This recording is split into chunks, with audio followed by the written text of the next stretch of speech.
Narinig na ninyo ang balita. Kung meron kang magulang, lolo, lola o ikaw mismo ay 60 years old pataas, pakinggan mo ito ng mabuti dahil maaaring magbago ang buhay ninyo simula ngayon. Kumpirmado na ang Universal Social Pension ay dadating at sa pagkakataong ito kahit walang SSS, GSIS o kahit anong pension, may makukuha ka na. Isipin mo, milyon-milyong matatanda sa buong Pilipinas ang nagtrabaho ng buong buhay nila. Nagpagod, nag-alay ng lahat para sa kanilang pamilya at wala silang natanggap na kahit isang piso mula sa gobyerno. Pagdating ng katandaan, tapos na ang panahon ng pagkakamali na iyon. Ngayon, ang bawat senior citizen na taong gulang pataas na walang anumang pensayon ay posibleng maging kwalipikado sa programang ito at hindi lang basta maliit na halaga. Pag-uusapan natin ang totoong numero kung sino ang matatanggap, kung kailan magsisimula at ang pinakaimportanteng tanong, paano mo makukuha ang pera na ito? Maraming nagtatanong, maraming nagkalat na maling impormasyon sa social media. Kaya nandito tayo ngayon para bigyan ka ng tumpak, kumpleto at mapagkakatiwalaang sagot. Bago ka umalis sa video na ito, sisiguraduhin naming alam mo ang lahat ng kailangan mong malaman. I-like ang video na ito ngayon para makatulong ka ring maiabot ang importanteng impormasyon na ito sa bawat senior citizen na nangangailangan. Sama-sama nating tulungan ang ating mga matatanda. Let's go mga kababayan! Ngayon ay isa sa mga pinakaimportanteng balita na maing marinig ng bawat pamilyang Pilipino lalo na ng mga pamilyang matagal nang naghihintay ng tulong para sa kanilang mga matatanda. Kaya kung nandito ka ngayon, huwag kang aalis kahit sandali dahil ang bawat salitang maririnig mo sa video na ito ay may malaking kabuluhan para sa iyong kinabukasan at sa kinabukasan ng iyong pamilya. Magsimula tayo sa pinaka-fundamental na tanong. Bakit ba kailangan ng Pilipinas ng Universal Social Pension? Para masagot natin ito ng tama, kailangan nating balikan ang katotohanan ng buhay ng karamihan sa ating mga matatanda. Isipin mo ang isang lolo na nagtatrabaho bilang magsasaka. Sa loob ng 10 taon, walang employer na nagbayad ng SSS para sa kanya. Walang kontrata, walang benepisyo, walang proteksyon. Pagdating ng kanyang katandaan, wala siyang maaasahan kundi ang kanyang mga anak.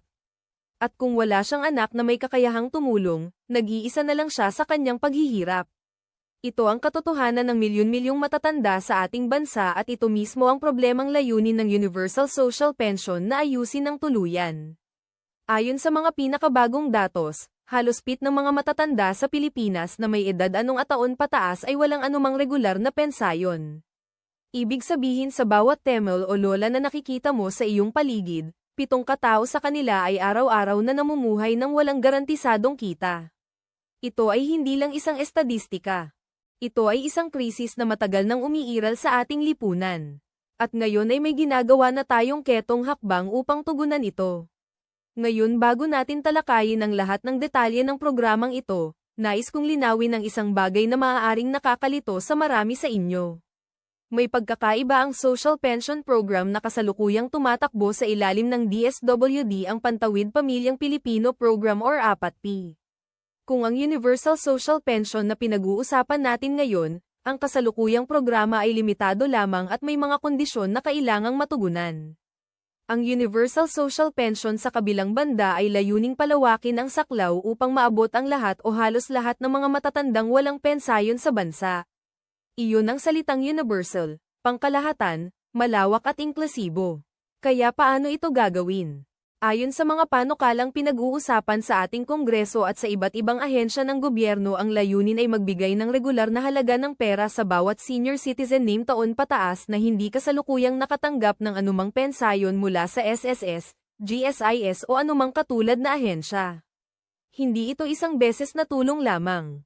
Ito ay isang regular buwanang benepisyo na layuning maging bahagi ng buhay ng ating mga matatanda hanggang sa kanilang huling araw. Ngayon, ang tanong na nasa isip ng lahat, magkano batay sa mga panukalang pinag-uusapan ang halaga ay maaaring umabot sa PH 500 hanggang PH 10B at PH 500 bawat buwan depende sa kung anong bisayon ng panukalang batas ang magiging penal. Alam ko ang ilan sa inyo ay sasabihin maliit lang iyon. Pero kababayan, para sa isang lolo o lola na wala talagang mapagkukunan ng regular na kita, ang PH 5 bawat buwan ay kayang-kaya ng tumulong sa pagkain, gamot o iba pangunahing pangangailangan. At higit sa halaga ng pera, Ang mensahe ng programang ito ay malinaw. Kinikilala ng gobyerno ang iyong halaga, ang iyong sakripisyo at ang iyong kontribusyon sa lipunan. Pero huwag tayong mapahinto sa usapin ng halaga. Pag-usapan natin ang eligibility. Sino talaga ang karapat-dapat makatanggap ng Universal Social Pension? Ang mga pangunahing kondisyon na pinag-uusapan ay ang mga sumusunod. Una, kailangan mong mayroon 6 taon o higit pa. Pangalawa, kailangan mong residente ng Pilipinas. Pangatlo, at ito ang pinakamahalaga. Hindi ka dapat kasalukuyang nakatanggap ng anumang regular na pensayon mula sa alinmang ahensya ng gobyerno kabilang ang SS, GSIS, AFP, PMP at iba pa.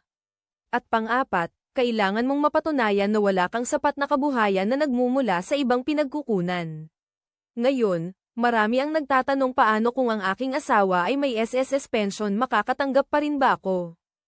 Ang sagot dito ay nakasalay pa sa pensayon ng batas pero ang pangkalahatang direksyon ay ang programa ay para sa individual. Ibig sabihin, ang pensayon ng iyong asawa ay hindi otomatikong nag-a-add, disqualify sa basta ikaw mismo ay walang sariling pensayon. Pero importante pa ring abangan ang opisyal na guidelines kapag lumabas na ang pinal na batas dahil maaaring magbago ang mga detalye. Pag-ispaning ang proseso ng pag-apply, ito ang bahagi na pinaka-interesado ang karamihan sa atin. Tama ba? Dahil kahit gaano kaganda ang programa, kung hindi mo alam kung paano mag-apply, hindi mo matatamasa ang benepisyo. Batay sa kasalukuyang estruktura ng mga katulad na programa sa ilalim ng DSWD. Ang proseso ng pag-apply para sa Universal Social Pension ay malamang na magsisimula sa iyong lokal na pamahalaan, specifically sa iyong barangay. Ang barangay ang magiging unang punto ng pakikipag-ugnayan at sila ang magsasagawa ng paunang pagtatasa kung ikaw ay karapat-dapat o hindi. Mula sa barangay, ang iyong aplikasyon ay aakyat sa munisipyo o lungsod. Pagkatapos ay sa probinsya at sa huli ay sa DSWD sa nasyonal na antas para sa pinal na pag-apruwa. Ito ang tipikal na proseso ng mga programa ng gobyerno at malamang nasusundin din ito ng Universal Social Pension. Ang mahalagang bagay ay ihanda mo na ang iyong mga dokumento ng maaga ang iyong birth certificate para mapatunayan ang iyong edad. Isang valid ID, proof of residency tulad ng barangay certificate at isang pahayag na nagpapatunay na wala kang kasalukuyang pensayon mula sa ibang ahensya. Ito ang tamang panahon para pag-usapan ng isang bagay na hindi palagi tinatawid ng mga tao, ang kahalagahan ng pagiging handa. Napakaraming senior citizens sa ating bansa ang makapag-apply ng mga programa ng gobyerno dahil hindi nila mahanap ang kanilang mga dokumento. Ang kanilang birth certificate ay nawala na. Ang kanilang mga ID ay lipas na at ang kanilang barangay certificate ay hindi pa nai-update. Kaya ngayon habang maaga pa, nais kong hilingin sa inyo tulungan ang inyong mga matatanda sa pamilya na maayos ang kanilang mga dokumento. Bisitahin ang PSA para sa birth certificate. I-renew ang mga ID at makipag-coordinate sa barangay para sa mga kinakailangang patunay. Huwag hintayin pang mag-anunsyo ang gobyerno bago kayo kumilos. Maghanda na kayo ngayon. Ngayon, pag-usapan natin ang timeline. Kailan ba talaga magsisimula ang Universal Social Pension? Ito ang tanong na may pinakamaraming hula at maling impormasyon sa social media ngayon. Ang katotohanan ay ang panukalang batas ay kasalukuyang nasa proseso pa, pinag-aaralan, dinadebate at pinipino ng ating mga mambabatas. Hindi pa ito fully enacted bilang batas pero ang momentum ay napakalusog. Maraming senador at kongresista ang nagpahayag ng kanilang suporta at ang administrasyon ay nagbigay ng signal na ito ay isang prioridad. Ang makatotohanang timeline batay sa kasalukuyang proseso ng pambatasan ay maaaring umabot sa susunod na 2 hanggang 3 taon bago may sigawan ng buong buo. Pero maaari ring may interim or pilot programs na mailunsad ng mas maaga sa ilang rehiyon o probinsya. Ang importante ay ang direksyon. Ito ay nangyayari at ito ay darating. At ang pinakamainam na gawin mo ngayon ay manatiling informed at handa. Pag-usapan din natin ang pinansyal na aspeto ng programa dahil ito ang isa sa mga pangunahing tanong ng mga kritiko. Inuntaan galinga ang pondo para sa programa na ito. Ito ay isang lehitimong tanong at hindi tayo dapat matakot na harapin ito.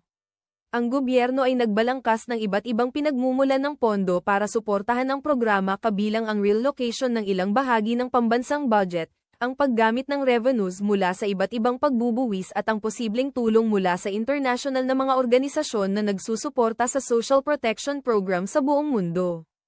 Ang mga ekonomista at eksperto sa social policy ay nagbibigay ng iba't ibang opinyon tungkol sa sustainability ng programa. Ang mga sumusuporta ay nagsasabi na ang investment sa social pension ay nagbubunga ng mas malakas na ekonomiya sa mahabang panahon dahil ang mga senior citizen na may regular na kita ay gumagastos sa lokal na ekonomiya.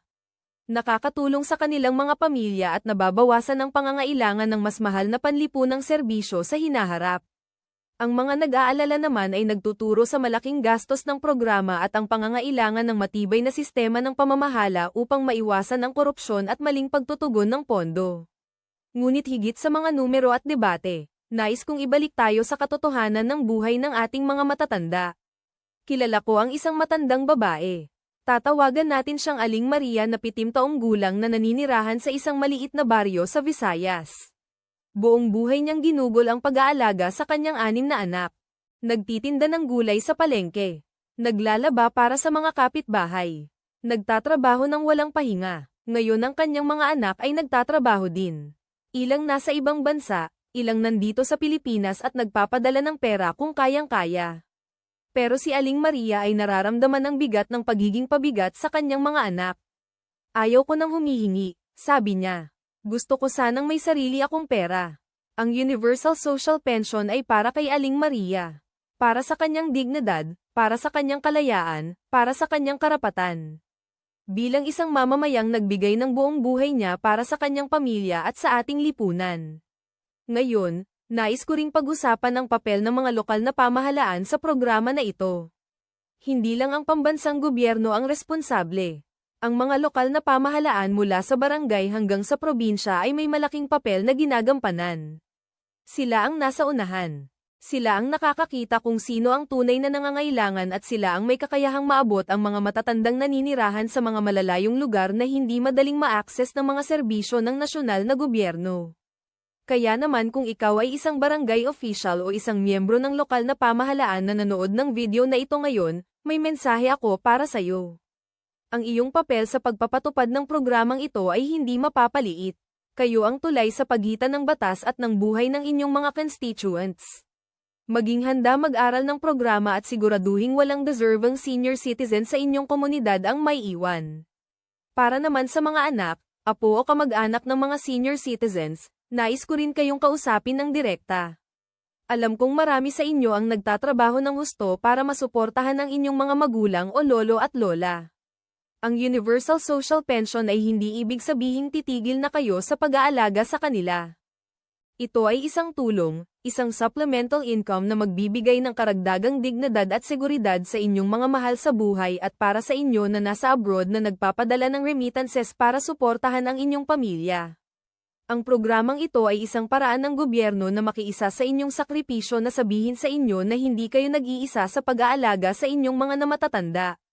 Maganado pang isang importanteng aspeto na nais kong talakayin ay ang koneksyon ng Universal Social Pension sa mas malawak na sistema ng social protection sa Pilipinas. Ito ay hindi isang nag-iisang programa. Ito ay bahagi ng isang mas malaking pagsisikap ng gobyerno na bumuo ng komprehensibong safety net para sa lahat ng Pilipino mula pagsilang hanggang katandaan. Kasama rito ang mga programa para sa mga bata tulad ng 4 petaseconds. Ang mga programa para sa mga manggagawa tulad ng SSS at PhilHealth at ngayon ay ang Universal Social Pension para sa ating mga matatanda. Ang layunin ay walang Pilipino ang may iwan. Bawat isa ay may proteksyon. Bawat isa ay may matitiwalaang sistema sa likod nila. Habang papalapit tayo sa katapusan ng ating talakayan ngayon, nais kong aibad ang mga pinakaimportanteng bagay na dapat mong tandaan. Una, ang Universal Social Pension ay isang programang nagbibigay ng regular na buwanang benepisyo sa mga senior citizen na 6 taon pataas na walang kasalukuyang pensayon. Pangalawa, ang programa ay kasalukuyang nasa proseso pahingapasan pero ang direksyon ay malinaw at positibo. Pangatlo, ang pinakamagagawa mo ngayon ay ihanda ang mga dokumento ng iyong mga matatanda, birth certificate, valid IDs at barangay certificates. Pang-apat, ang pag-apply ay magsisimula sa barangay kaya magtanong sa inyong lokal na pamahalaan para sa pinakabagong updates at panglima.